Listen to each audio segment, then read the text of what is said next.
Saya tetap mengasihimu. Ada sebuah lagu yang termasuk lagu favorit kami ketika masih anak-anak.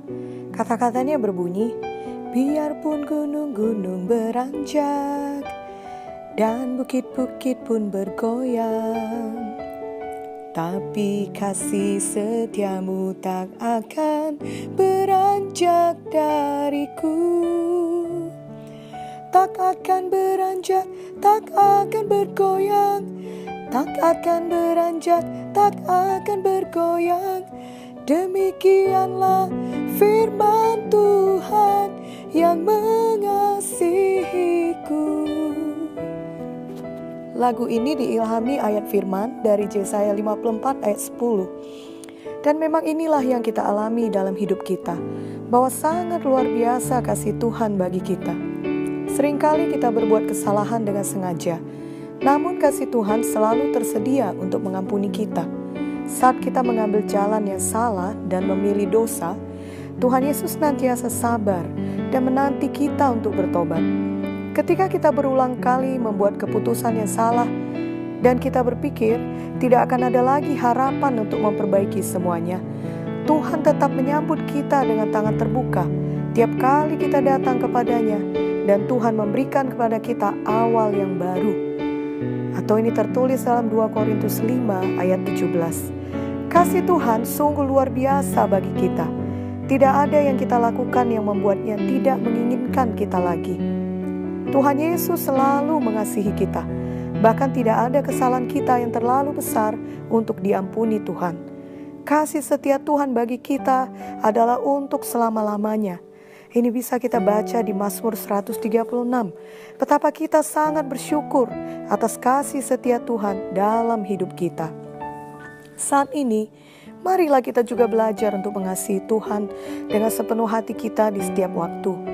Kami pernah mendengar kisah kesaksian mengenai seorang hamba Tuhan yang berkeliling dunia dengan membawa salib untuk menceritakan tentang Tuhan Yesus. Ia berjalan kaki menempuh perjalanan yang jauh di berbagai tempat di bumi ini. Suatu hari ketika ia sedang berjalan di salah satu daerah, angin dingin mulai bertiup dengan kencang. Ia tidak bersiap untuk keadaan itu. Bajunya terlalu tipis untuk menahan cuaca dingin.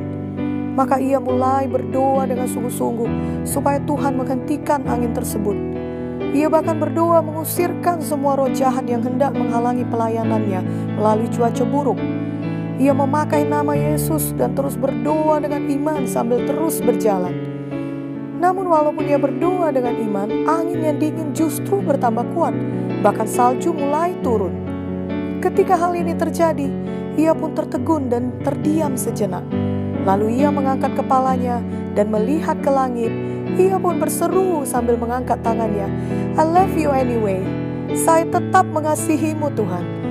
Kiranya kisah ini memberkati kita semua dan juga mengingatkan kita untuk melakukan hal yang sama. Ketika situasi tidak berubah seperti yang kita doakan, di waktu yang kita harapkan, dengan cara yang kita inginkan, bahkan ketika situasi itu tetap sama, bahkan kelihatannya dengan mata badani, justru semakin memburuk, maka biarlah hati kita tetap berkata kepada Tuhan, saya tetap mengasihimu. Karena kita percaya penuh pada Tuhan, pada kasih-Nya. Kita percaya bahwa jalan Tuhan adalah yang terbaik.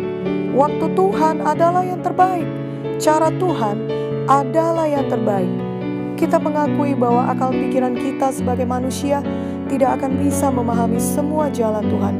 Itu sebabnya kita tetap percaya dan hidup dengan iman setiap hari. Kita ingat ayat firman dalam Yesaya 55 ayat 8-9 yang berkata, sebab rancanganku bukanlah rancanganmu, dan jalanmu bukanlah jalanku. Demikianlah firman Tuhan. Seperti tingginya langit dari bumi, demikianlah tingginya jalanku dari jalanmu, dan rancanganku dari rancanganmu.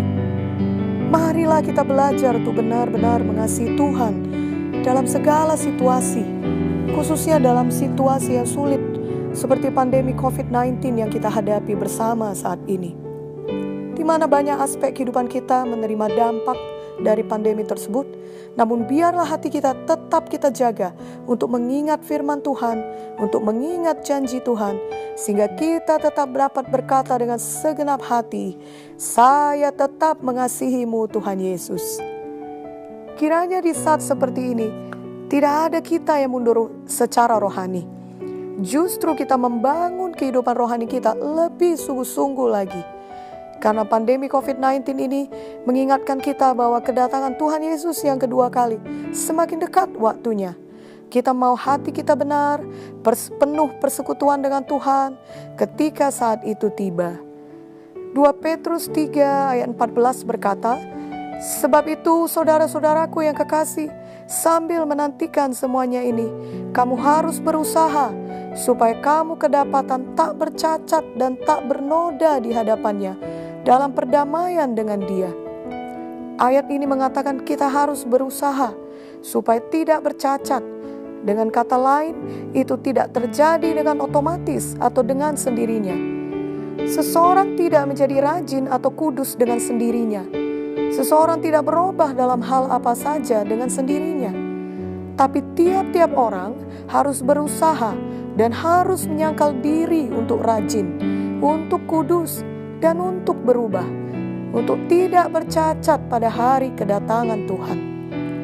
Sama seperti seorang yang harus berolahraga dengan teratur setiap hari agar tubuhnya sehat.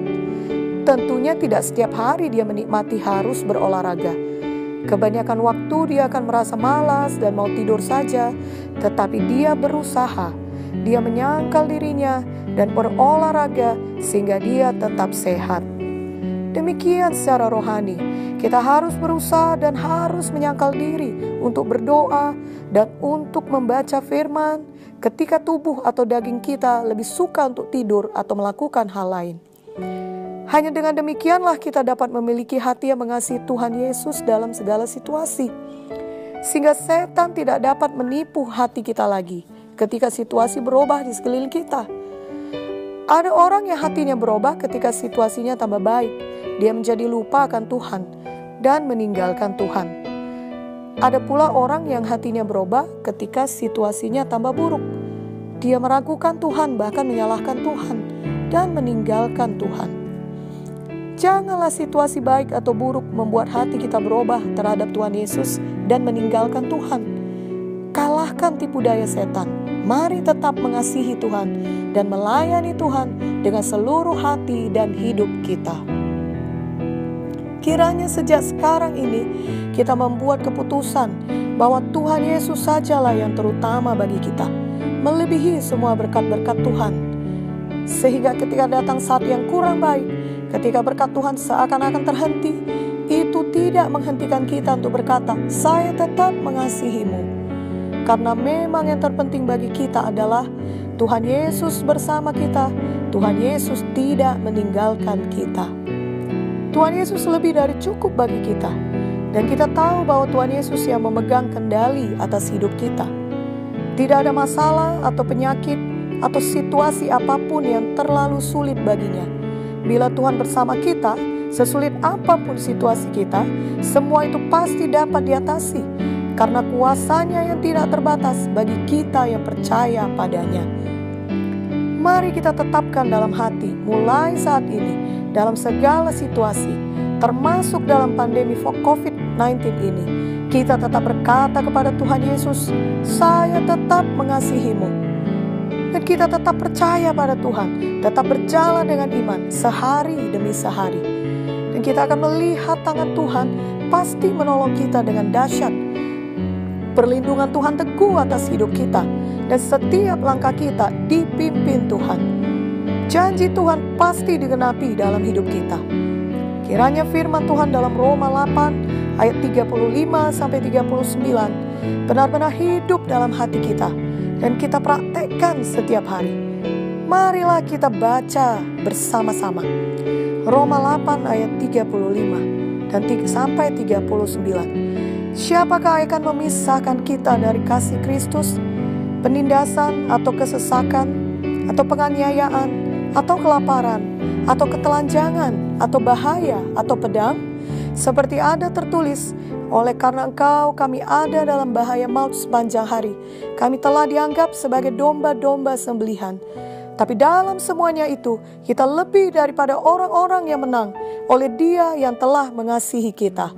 Sebab aku yakin bahwa baik maut maupun hidup, baik malaikat-malaikat maupun pemerintah-pemerintah, baik yang ada sekarang maupun yang akan datang, atau kuasa-kuasa, baik yang di atas maupun yang di bawah, ataupun sesuatu makhluk lain, tidak akan dapat memisahkan kita dari kasih Allah yang ada dalam Kristus Yesus Tuhan kita. Amin dan amin. Biarlah tidak ada yang dapat memisahkan kita dari kasih Allah yang ada dalam Kristus Yesus Tuhan kita.